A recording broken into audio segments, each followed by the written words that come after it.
काहीतरी आपण आपल्या परीने प्रयत्न करू शकतो.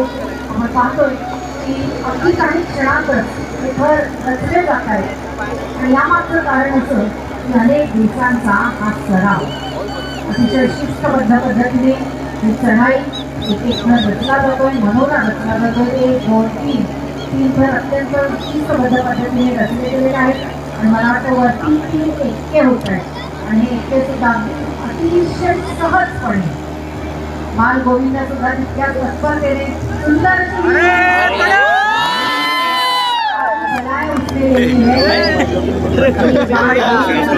गोपिका आहे. एका उंचीवर केल्यानंतर आपल्याला कळलं की ही गोपिका आहे, म्हणजे या गोविंदांना गोपिकाची साथ ही लागतेच लागते. जरा जोरदार टाळ्या या संपूर्ण पथकासाठी. मस्ती